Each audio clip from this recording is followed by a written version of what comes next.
पत्र के लिए धन्यवाद। कार्यक्रम के सभी श्रोताओं को ध्वनि मित्र पांडुरंग पुराणिक का नमस्कार और अरुण पांडे जी आपको भी नमस्कार। श्रोताओं को अरुण पांडे का नमस्कार और पांडुरंग जी आपको भी नमस्कार।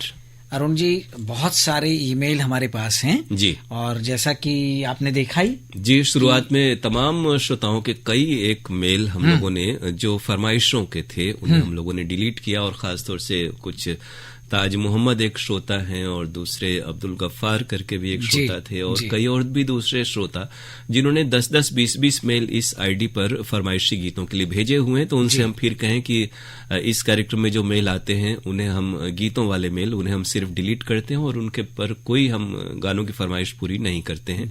आप इसके लिए AIRVNSFGEXP@gmail.com जो फरमाइशी प्रोग्राम की मेल आईडी है उस पर आप हमें मेल भेजें, आपकी फरमाइश वहां पर पूरी होगी। तो हमारी बात श्रोताओं तक पहुंच गई। अब श्रोताओं के पत्रों को पढ़ना शुरू करते हैं जी, और फिर उनका उत्तर उन तक पहुंचाएं। अनिल कुमार गुप्ता गोंड अशोक विहार कॉलोनी फेज 2 पहाड़िया वाराणसी से हमें लिखते हैं। जी, इनका पत्र काफी लंबा था, तो पिछली बार जैसे ये फेज 2 से बोल रहे हैं वैसे इनके पत्र का पार्ट 2 है। तो इन्होंने लिखा है कि शनिवार रविवार को हेलो फोन इन फरमाइश कार्यक्रम हमने पिछली बार सुना था, उसमें सिद्धार्थ सेन की आवाज थी, उनका अंदाज हमें अच्छा लगा, इसके लिए उनको बहुत बहुत शुभकामना। 22 अगस्त को कृषि जगत में डॉक्टर नीरज खन्ना जी ने मधुमेह के बारे में जानकारी दी थी और उनसे बातचीत एक प्रसारित हुई थी। वो बातचीत बहुत उत्कृष्ट तरीके से समझाई गई थी, उसमें जो भी बातें थी। तो डॉक्टर साहब को हम बहुत बहुत धन्यवाद देना चाहेंगे। और इसके अलावा स्वतंत्रता के अमृत महोत्सव के अवसर पर जो आप देशभक्ति गीत, देशभक्ति से जुड़े लोकगीत, फिल्मी गाने आप सुनवाते हैं, वो बहुत प्रभाव डालने वाले होते हैं, हमें अच्छा लगता है। इसके लिए आप सबका अभिनंदन। और ये श्रोताओं से निवेदन करना चाहते हैं कि जो पत्र के लिए धन्यवाद वाला ईमेल आईडी है उस पर आप फरमाइशी ईमेल मत भेजिए, फरमाइशी गीतों की मांग उस पर मत कीजिए। हम बार बार आपसे निवेदन करते हैं, हमारे जो प्रस्तुत करता है अरुण जी और पांडुरंग जी वो भी बार बार कहते हैं, लेकिन उसके बावजूद आप लोग भेजते रहते हैं। तो अरुण जी और पांडुरंग जी, आपको कैसा लगता है बार बार आता है? तो ये अनिल गुप्ता गौड़ जी, सही आप लोगों ने सही पकड़ा आपने कि हम लोग इससे पीड़ित हैं, और आज भी जब भी हम लोग मेल खोलते हैं PKLD वाली, तो उसमें पहला काम वही करना होता है कि ढेर सारे गानों की फरमाइशें मिटानी होती हैं। जी, आपको सिद्धार्थ जी का प्रोग्राम पसंद आया, डॉक्टर नीरज खन्ना की प्रस्तुति और जानकारी पसंद आई, आपकी बधाई इन लोगों तक पहुंच रही है। और आपने सही कहा कि श्रोताओं को भी हम तो, जैसे मैं इस बात पे हंस रहा था कि पिछले 2-3 वर्षों से हम लोग ये गुजारिश कर रहे हैं, लेकिन श्रोता है कि मान ही नहीं रहे। लेकिन किया क्या जा सकता है सिवाय इसके कि हम उन मेल पर कोई कार्रवाई न करें और बार बार निवेदन करते रहें। एक चीज इन्होंने और लिखी है कि जैसे ईमेल वाला कार्यक्रम होता है या व्हाट्सएप वाला कार्यक्रम होता है, तो उसमें श्रोता बार बार नाम भेजते रहते हैं आपके कहने के बावजूद भी। तो वो आप लोगों को कैसा लगता है? जैसे आज ही प्रोग्राम हो रहा था और इतने ज्यादा फरमाइशें आती हैं, और एक ही श्रोता अपने जो आपका भी मेल उसमें व्हाट्सएप शामिल होता है, 2-3-4 नाम ही आप लिखते हैं।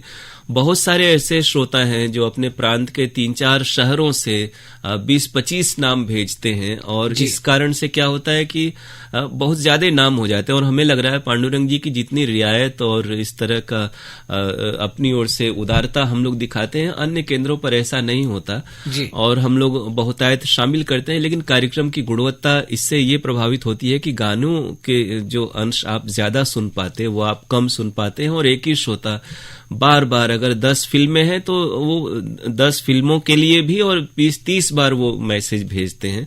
इससे नामों की पुनरावृत्ति होती है और प्रोग्राम पेश करने वाले को भी दिक्कत आती है, सुनने वाले को भी गीत पूरे वो नहीं सुन पाते हैं। तो थोड़ा श्रोता इस बात का ख्याल रखें कि बार बार कहने के बावजूद नाम थोड़ा सीमित संख्या में भेजें। स्वस्ति श्रीवास्तव जी द्वारा जो प्रस्तुत कार्यक्रम था वो भी इन्हें अच्छा लगा है, तो इन्होंने स्वस्ति जी को भी बधाई दी है। तो कभी कभी अवसर मिल जाता है सिद्धार्थ जी, स्वस्ति जी को, और ऐसे अवसर बार बार आए, हम भी यही चाहते हैं। इन तक आपकी बधाई पहुंच रही है, बहुत शुक्रिया इस मेल के लिए। एक मेल आया है जमानिया गाजीपुर से, इसे भेजने वाले हैं सुरेश जायसवाल, उर्मिला, दीपक और स्वाति जायसवाल जी। ये लिखते हैं कि आज इतवार है, कार्यक्रम में विनोद रस्तोगी का लिखा प्रहसन बगिया के फूल सुना हमने, बहुत अच्छा लगा, सभी को बधाई। बधाई। अंजू तिवारी ने गुड मॉर्निंग कार्यक्रम पेश किया था, महत्वपूर्ण जानकारी मिली। अंजू जी को भी बहुत बहुत बधाई। तो अंजू जी हमारी बहुत पुरानी उद्घोषका साथी हैं और उनका कार्यक्रम आपको पसंद आया, आपकी बधाई उन तक पहुंच रही है। पत्र के लिए धन्यवाद। कार्यक्रम में एक बार अनुपम गुप्ता भी हमारे साथ आए थे। जी जी। तो उनका भी पत्र पढ़ने का जो अंदाज था वो सुरेश जी को अच्छा लगा है, तो उन्होंने अनुपम को भी बधाई दी है। और शुचि मिश्रा ने गुड मॉर्निंग कार्यक्रम पेश किया था, उनके द्वारा जो कार्यक्रम पेश किए गए वो भी एक अलग तरह के थे और हमें बहुत अच्छे लगे। इसके लिए भी इन्होंने ये जरूर है कि जब भी हमारे साथियों को अवसर मिलता है वो अपनी ओर से बेहतर करने का प्रयास करते हैं, और सुरेश जायसवाल जी आप जैसे श्रोता जब उनकी हौसला अफजाई करते हैं तो उन्हें और अच्छा करने के लिए प्रेरणा मिलती है और वो उत्साहित होते हैं। तो आपकी बधाई इन लोगों तक पहुंच रही है और ये और भी बेहतर प्रोग्राम आपके लिए लेकर आने की कोशिश करेंगे। हम आपको इस मेल के लिए बहुत ही शुक्रिया कह रहे हैं। माला सिंह को भी इन्होंने बधाई दी है, उनकी जी। जो प्रस्तुति थी वो भी इनको पसंद आई जी। गुड मॉर्निंग बनारस एक ऐसा मंच है जिसमें हमारे बहुत सारे जो उद्घोषक साथी हैं उन्हें अवसर मिल रहा है और वो नए तरह का थोड़ा सा एक नए अंदाज का प्रोग्राम है, वो अपनी पहचान भी हमारे साथी बना रहे हैं। ये देखकर जानकर सुनकर हमें भी खुशी हो रही है। आप इसी तरह से उत्साहवर्धन करते रहें, आपको बेहतर प्रोग्राम सुनने को मिलेंगे। अगला जो मेल भेजा है जी वो भेजने वाले हमारे श्रोता हैं भोलानाथ चौरहट पड़ाव से। ये लिखते हैं कि पीकेएलडी कार्यक्रम में अंजना झा को सुना, अच्छा लगा, और कृषि जगत में लाली बहन का आना कार्यक्रम को बहुत आकर्षक बना देता है। एक चीज मैंने आपसे पूछी थी, डीआरएम रेडियो चैनल क्या है, तो आपने बहुत अच्छे से हमको बताया नहीं। तो हमें लगता है कि किसी तकनीकी विषय पर अगर कोई विशेष तकनीकी ज्ञान चाहिए हो तो हमें उस विधा से जुड़े हुए अधिकारी को आपके रूबरू करना चाहिए। जी। निकट भविष्य में ऐसी कोई स्थिति बनी तो हम आपको जरूर अवगत कराएंगे। फिलहाल ये कहें कि जिस तरह से शॉर्टवेव के ट्रांसमीटर और उनके प्रसारण की प्रक्रिया अलग होती है, एफएम के ट्रांसमीटर और प्रक्रिया अलग होती है, उसी तरह ये डिजिटल रेडियो, इसके भी प्रसारण और ट्रांसमिशन की प्रक्रिया थोड़ी भिन्न है और नए दौर की तकनीक है, और इसलिए डीआरएम ट्रांसमीटर हमारा भी है और उस पर आप ये प्रसारण सुन पाते हैं। थोड़ा सा ये कि ये रेडियो सेट अलग होते हैं और थोड़े महंगे भी हैं पांडुरंग जी। तो आज के युग में जब हर कोई हाथ में मोबाइल रख रहा है और चाहता है कि इस मोबाइल पर ही सारे प्रसारण मिल जाएं, तो ऐसे में डीआरएम सेट अलग से आपको लेना होगा अगर आप सुनना चाहते हैं डीआरएम के जरिए हमारे प्रसारण को। अरुण जी इन्होंने आगे लिखा है कि हमें लगता है कि आकाशवाणी वाराणसी का जो एफएम है वो एएम बन जाएगा, जैसे लखनऊ में है। एफएम गोल्ड रेनबो भी यहाँ आना चाहिए, इनका कहना है। और ये लिखते हैं कि हेलो पीकेएलडी यदि आप करें तो ये और अच्छा होगा। अच्छा, हेलो पीकेएलडी यानी कि इस कार्यक्रम में श्रोता फोन करें और हमसे जुड़े। ऐसा मुझे लग रहा है कुछ एक केंद्रों पर हम लोगों ने, जब सलीम राही थे तो उन्होंने एक दो बार ऐसा कार्यक्रम किया था, यहाँ भी एक दो और बार यहाँ भी हुआ है। जी। हाँ, लेकिन हुआ ये कि इधर तो हमारे श्रोता भी जान रहे होंगे कि पिछले 6-8 महीने से फोन की स्थिति क्या है, और ये भी बात है कि फोन से एक सीमित संख्या में फरमाइशी कार्यक्रमों के श्रोता हैं, लेकिन पीकेएलडी में दूर दूर के बहुत सारे श्रोता हैं जो गंभीरता से उस बात को, और ये चूंकि एक पत्रों का और या मेल को भी आप खत का ही एक नमूना कह सकते हैं, जब ध्यान से आप प्रोग्राम को सुनते हैं तो लिख करके उस चीज को बहुत बेहतर तरीके से आप उसको कह सकते हैं। जब बातचीत होगी तो सारे कार्यक्रमों को याद करना, लिपिबद्ध करना आपके लिए भी कठिन होगा। तो फिलहाल ये जो फॉर्मेट है हमें ये दुरुस्त लग रहा है और इसमें आपको अधिक से अधिक मेल या पत्र शामिल हो पाते हैं। फोन में ये संभावना थोड़ी कम हो जाएगी। जी। गढ़नोखा लालगंज रोहतास बिहार के राजकिशोर चौहान बड़क चौहान का ये मेल है। इन्होंने लिखा है कि 16 अगस्त को सना सलीम द्वारा जो कुछ बातें कुछ गीत कार्यक्रम पेश किया गया था बहुत ही अच्छा था। बहुत सारे विषय इसमें शामिल थे, उच्चारण, गीतों से मेल खाती बातें, सब कुछ नए ढंग से पेश किया गया था, हमें बहुत अच्छा लगा। आज की बात जो दिनेश जी के माध्यम से पहुंचती है इन तक, जी। वो कृषि जगत में ये कह रहे हैं कि वो भी हमें बहुत अच्छी लगी और उसमें परवल की सब्जी के बारे में जानकारी दी गई थी। इनका कहने का आशय हमें लगता है कि अरुण जी, जो सामयिक चीजें होती हैं वो कृषि जगत में या खेती की बातें में कार्यक्रम में इन्होंने कहा भी था कि कृषि जगत कार्यक्रम इनका फेवरेट और पसंदीदा है, क्योंकि ये खेती बाड़ी से जुड़े हुए हैं, गांव गिराव से है, तो इनको वहां से बहुत उपयोगी जानकारी खेती बाड़ी की जो दैनंदिन चर्या होती है उससे रिलेटेड इन्हें मिल जाती है। और सना सलीम द्वारा प्रस्तुत कार्यक्रम भी इन्हें पसंद आया। सना अलग तरह से और बहुत ही परिश्रम से, हमारे तमाम साथी सना सलीम के अलावा भी परिश्रम से लोग कार्यक्रम पेश कर रहे हैं और वो आपको पसंद आ रहे हैं। आपकी बधाई इन लोगों तक पहुंच रही है। हेलो फोन इन फरमाइश कार्यक्रम जो सिद्धार्थ सेन ने पेश किया था वो भी अच्छा लगा। कृषि जगत में डॉक्टर दयाराम से दिनेश भैया जी की बातचीत जल जीवन मिशन के बारे में थी, बेहद सार्थक थी।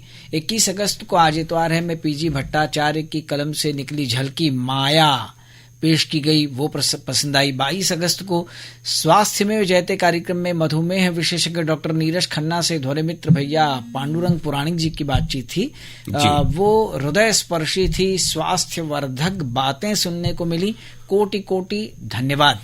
गृहलक्ष्मी में शादी के फसाने नीलिमा जी की ये वार्ता थी, बहुत ही विस्तार से सारी चीजें इसमें बताई गई थी, वो भी हमें बहुत पसंद आई, ज्ञानवर्धन किया इसने, बहुत बहुत धन्यवाद। 23 अगस्त को कृषि जगत में रामसागर त्रिपाठी से जो बातचीत की गई थी दिनेश जी की, खरीफ फसलों में जो सामयिक कार्य है फरिया फरिया कर बताया गया था, वो भी हमें अच्छा लगा। 28 अगस्त को सरोज कुमार बिसारिया की लिखी झलकी मैं लड़की हूँ, किशोर कुमार ने इसे प्रस्तुत किया था, ये भी बातचीत हमें अच्छी लगी। ये कह रहे हैं कि हर 2-3 माह बाद आप वही झलकियां, वही बिल्कुल मैं वही कहने वाला भी था कि खासतौर से तो इन्होंने कृषि जगत कार्यक्रम के जो तमाम प्रस्तुतियां थी उनको पसंद किया है। उनकी बधाई हमारे विशेषज्ञों और दिनेश जी तक पहुंच रही है, और तमाम जो प्रहसन और झलकी इन्हें पसंद आई उनके भी लेखक और निर्देशकों तक राजकिशोर जी आपकी बधाई पहुंच रही है। ये जो रिपीटेंस की बात है कि कुछ ही नाटिका, झलकी और प्रहसन है हमारे पास जिन्हें हम बार बार प्रसारित करते हैं, तो इसमें स्वीकार करने में कोई संकोच संदेह नहीं कि हम लोग इन दिनों नए नाटकों का प्रोडक्शन नहीं कर पा रहे हैं, और इधर तो कोविड काल में भी प्रोडक्शन रुका हुआ था। तो जैसे ही नए प्रोडक्शन होंगे आपको नए नाटक, झलकी भी सुनने को मिलेंगे। पांडुरंग जी इन्होंने हाल में एक फोन इन प्रोग्राम में सूत्रधार जो प्रहसन है उसकी भी उन्होंने सुना था और उसको ये पुनः सुनना चाहते हैं, तो जैसे भी गुंजाइश बनेगी हम लोग इस पर ध्यान देंगे कि आपको नए प्रहसन और सूत्रधार भी जल्दी सुनने को मिले। फिलहाल आप इतने ध्यान से कार्यक्रमों को सुनते हैं और मेल भेजते हैं, हमें अच्छा लगता है। सुझाव और शिकायत भी राजकिशोर जी ने भेजी है जी। तो ये लिखते हैं कि गृहलक्ष्मी और अंगनैया कार्यक्रम को आपने सप्ताह में 2 दिन शुक्रवार और शनिवार को क्यों बंद कर दिया है? छोटा करने से हम बहुत नाराज हैं। उस कार्यक्रम में बहुत सारी जानकारी मिल जाती थी, अच्छी अच्छी बातें सुनने को मिलती थी, तो आप उन दोनों कार्यक्रमों को फिर से शुरू कीजिए। और दूसरा इन्होंने लिखा है कि कुछ उद्घोषिकाएं हैं जो एक ही सांस में कई कई नाम बोल देती हैं, जिससे नाम स्पष्ट नहीं हो पाते हैं। हाँ। तो आप उसमें भी थोड़ा सुधार कीजिए। ये जरूर है कि रफ्तार रहे लेकिन शुद्धता और स्पष्टता और संप्रेषण हो। असली तो हम लोग का काम वही है कि हमारी बात आप तक आसानी से पहुंच सके, तो इस बात का ख्याल हम सबको रखना चाहिए। इन्होंने आगे ये भी लिखा है कि कुछ श्रोता होते हैं जो केवल अपना नाम सुनना चाहते हैं फरमाइशी कार्यक्रम में, और कुछ होते हैं कि नहीं गीत पूरा बजे। तो आप भी अब ये तालमेल में दिक्कत होती है। जैसे आज ही प्रोग्राम था और कई श्रोता हम लोग बोलते हैं कि आखिर में नाम न भेजें या फिर मेल में लाइव न भेजें, लेकिन मेल के दौरान लोग लाइव भी भेजते हैं और आखिरी 5 मिनट में क्या प्रोग्राम खत्म होने के बाद तक वो उन्हीं गानों के लिए फरमाइश भेजते रहते हैं। तो थोड़ा सा श्रोताओं के द्वारा भी सहयोग अपेक्षित है कि वो अपना ये जो नाम सुनने का है इसमें नामों की संख्या सीमित करें और कम बार मैसेज करें। कई बार करने से फिर दूसरे श्रोताओं को मौका नहीं मिल पाता और बहुत सारे व्हाट्सएप संदेश या मेल बचे रह जाते हैं। तो ये स्थिति नहीं आएगी अगर आप थोड़ा सा अपनी ओर से भी संयम दिखाएंगे। जी। अगला मेल जो हमारा है, राजकिशोर जी को धन्यवाद देने के बाद हम जल्दी से शामिल कर लेते हैं। नफीस अहमद अंसारी का है, रजानगर वाराणसी से इन्होंने भेजा है। ये लिखते हैं कि 29 अगस्त को जो ईमेल पर कार्यक्रम केंद्रित था फरमाइश वाला, बहुत अच्छा लगा। 30 अगस्त को व्हाट्सएप वाला कार्यक्रम भी हम लोगों ने सुना, वो भी बहुत अच्छा लगा और सभी में नाम केवल एक बार ही बोले गए। ऐसा लग रहा था जैसे VBS का कार्यक्रम हो रहा हो, मुंबई से जो आता था पहले दोपहर में। तो उसी तर्ज पर ये कार्यक्रम हुआ था, तो ये हमें बहुत अच्छा लगा। कोई भी नाम रिपीट नहीं हुआ और हमें लगता है कि नाम छूटे भी नहीं। पांडुरंग जी ने बड़ी मेहनत से इस कार्यक्रम को किया था और आप का भी है, आप बहुत अच्छा, यानी अरुण जी और पांडुरंग जी बहुत मेहनत लेकिन से हमारे साथ ये जरूर होता है, जैसा इन्होंने कहा कि एक बार ही नाम पढ़ा गया, लेकिन अब इतने ज्यादा श्रोता हैं पूरे देश भर से कि अगर हम लोगों ने 4 मिनट पहले ही उनका नाम पढ़ा है तो उस रफ्तार में स्पीड को कायम करते हुए, सजीव रहते हुए ये संभव नहीं हो पाता कि हम हर श्रोता को याद करो। और एक एक श्रोता ऐसे भी हैं कि वो 4-5 शहरों से श्रोताओं के नाम भेजते हैं, अलग अलग मेल आईडी से, अलग अलग व्हाट्सएप नंबर से भेजते रहते हैं। तो इसमें और उन नामों का भी घालमेल होता है, 2 नाम उसमें हैं, 2 नाम कहीं और के इसमें आ गए। तो ये श्रोताओं को भी ध्यान देना चाहिए कि कार्यक्रम अच्छा हो सकता है, थोड़ा सा अगर वो लोभ संवरण करें कि नाम कम भेजें और एक बार ही भेजें। जी बिल्कुल।